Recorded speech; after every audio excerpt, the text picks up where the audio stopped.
What if I told you the most powerful names in Hollywood might end up answering questions under oath? Not on a red carpet, but in a courtroom. We're talking about megastars, moguls, Grammy winners, even a certain A-list couple who've been eerily silent lately. Diddy's legal troubles are just the spark. The explosion? That's coming when the spotlight swings to the guests at his infamous parties, the ones who smiled for cameras while looking the other way. And don't even think about skipping ahead. Number 7 is someone the media swore was untouchable, until now. Stick around, because we're pulling the velvet curtain all the way back. And if you're tired of celebrity privilege hiding in plain sight, hit that subscribe button here at Chatterfuse, where we dig into the stories they hope you ignore.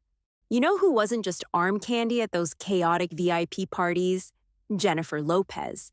At the peak of Diddy's empire, J-Lo wasn't hovering in the background. She was front and center, riding shotgun through the storm, literally. While the press painted them as the ultimate power couple, behind the scenes they were entangled in a world of flashing lights, sealed courtrooms, and late-night escapes that no PR team could fully clean up. And then there's that night, 1999, Manhattan, a shooting, panic, Diddy bolts, and guess who's in the SUV beside him? Not a bodyguard, not a lawyer, Jennifer Lopez. She's never been charged, never publicly accused, but no one forgets where they were when bullets fly. And while she later reinvented herself as America's pop sweetheart, her silence about those years is deafening. No memoir chapter, no interview deep dive, no Netflix tell-all. Just strategic amnesia. Because here's the truth, you don't share that much time with someone like Diddy, especially then, and come out untouched. Not emotionally, not reputationally, not legally. And yet, for decades, the industry politely looked the other way, just like she did. And Jennifer wasn't the only one pulled into Diddy's orbit during the empire's most unfiltered years. Enter Usher, just 14 years old when he moved into Diddy's mansion under the innocent-sounding label of Mentorship. But this wasn't summer camp. This was a teenager immersed in a grown man's world of unchecked excess, where the parties didn't stop and boundaries blurred fast. Usher's talked about it, nervously, half-laughing in old interviews, but hindsight has a cruel way of reframing everything. What once sounded like celebrity war stories now reads like a warning sign everyone ignored. And it doesn't stop there. Years later, after surviving that chaos himself, Usher introduced a young Justin Bieber to Diddy. He knew the lifestyle, the late nights, the blurred lines, and still, he opened that same door for someone else, someone even younger. Now, with new allegations casting long shadows over Diddy's past, the silence surrounding Usher's role isn't just awkward, it's haunting. Because it's not just about who was there, it's about who kept the cycle spinning. And then there's Ashton Kutcher, the tech-savvy nice guy with a clean-cut image and a resume full of feel-good sitcoms and Silicon Valley startups. But long before he was investing in apps and talking ethics in media, Ashton was a fixture in Hollywood's most exclusive, camera-free corners. Diddy's parties weren't just lavish, they were locked down. No phones, no press, no accountability. And Ashton? He wasn't just an occasional guest, he was on the list. Birthday bashes, private villa takeovers, industry-only after-parties where discretion wasn't a courtesy. It was the price of admission. He's never been named in lawsuits, never implicated in anything criminal. But that's not the point. When someone shows up to the same house often enough, you start to wonder what they saw. And more importantly, what they chose not to say. Because the most dangerous thing in those rooms wasn't what was happening. It was who pretended not to see it. Justin Timberlake's rise from boy band fame to solo superstardom didn't happen in a vacuum. And Diddy was right there during that transformation. Their paths crossed not just on stages and red carpets, but behind the velvet ropes where fame, money, and influence traded hands like poker chips. Diddy even remixed one of NSYNC's biggest singles during Timberlake's breakout years, a move that wasn't just musical, it was strategic. It pulled Justin deeper into a scene where power was currency and silence was golden. Timberlake was young, ambitious, and eager to shed the teen idol label. And Diddy's empire, it offered exactly the kind of swagger and edge that could help him do it. But that also meant being in the rooms no one talks about. Rooms filled with celebrities, secrets, and deals that never made it to the press. No charges, no direct accusations. But the real question is, how much proximity does it take before you stop being a bystander and start becoming part of the machinery? Even the king couldn't resist the crown polish that came with a Diddy party. LeBron James, media mogul, family man, carefully crafted brand, has long walked the tightrope between elite athlete and global celebrity. But woven into that image are flashes of another world.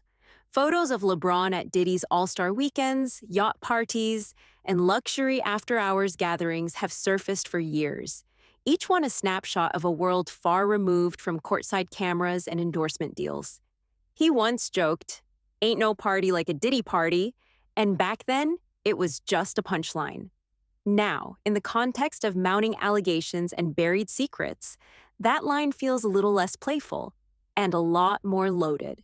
There's no suggestion LeBron was involved in anything illegal, but when you spend enough time in spaces that shield this kind of behavior, when you benefit from the access, the perks, the protection, it begs the question, how deep does the silence run when image is everything?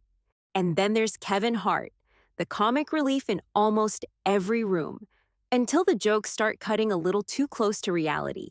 At Diddy's 50th birthday bash, in a room packed with celebrities, moguls, and media elites, Hart grabbed the mic and delivered a zinger.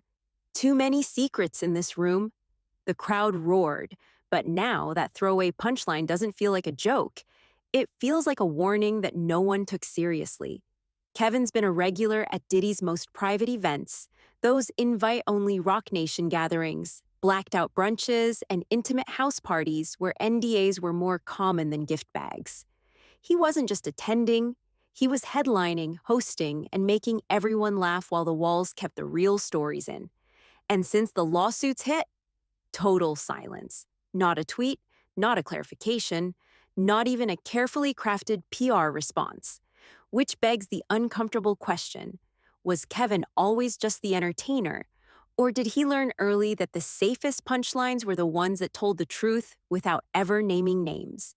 And while some stars kept their distance when the whispers started, Chris Brown never really left the orbit. He's been a fixture at Diddy's parties for years, Miami, LA, New York, on the yachts, in the clubs, backstage, and even flying private beside him. The kind of access that doesn't just happen by accident.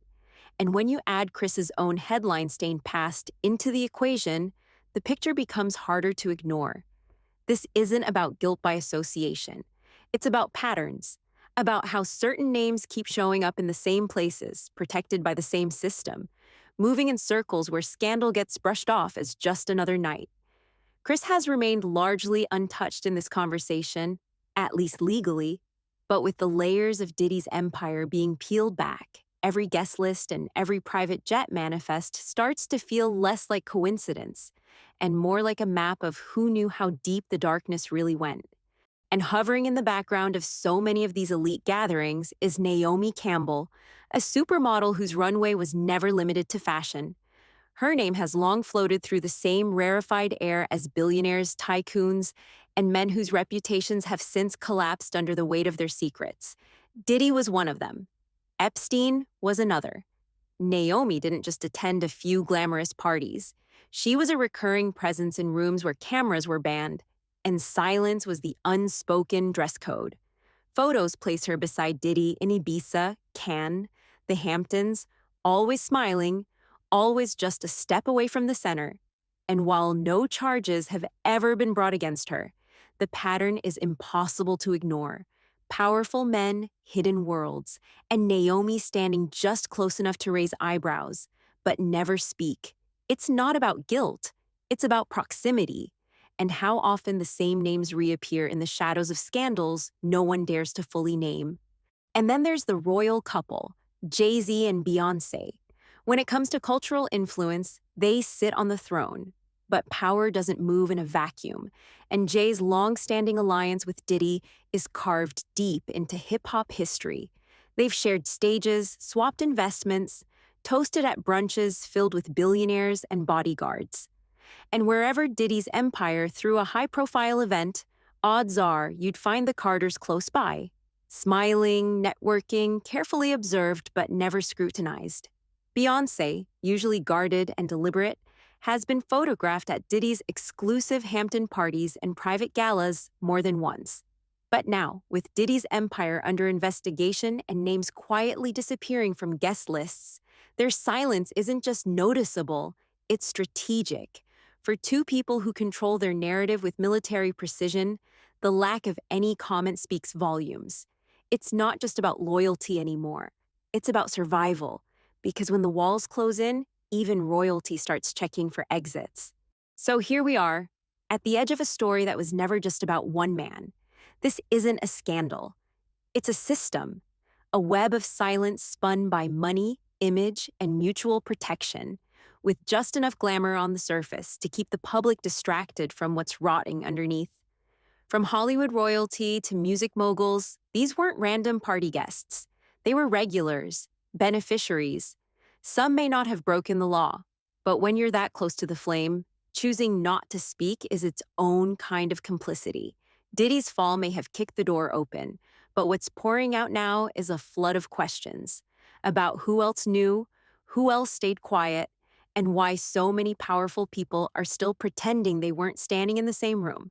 This isn't just one empire crumbling, it's a crack in the entire illusion. And something tells us this iceberg has a lot more left beneath the surface. So if you're tired of seeing the rich and famous play by different rules, stay locked in. Like, comment, and subscribe to Chatter Fuse, where we don't just spill the tea, we follow the trail. Because Hollywood can run, but it can't hide forever.